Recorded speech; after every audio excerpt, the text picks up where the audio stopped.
Отчетная кампания правительства республики завершилась в Ленском районе. Вопросы у жителей остались прежние. Это наземное сообщение поселков Витим и Пелидуй с райцентром, проблемы доставки почты, нехватка врачей, высокие цены на продукты.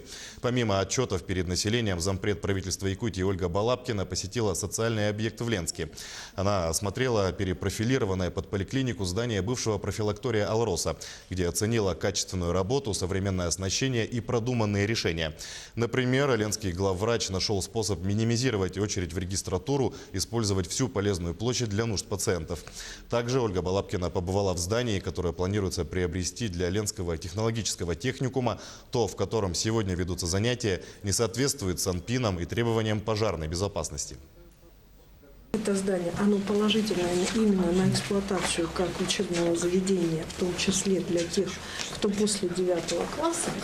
Да, если эти заключения есть, это сегодняшним всем стандартам, то с этого начнем.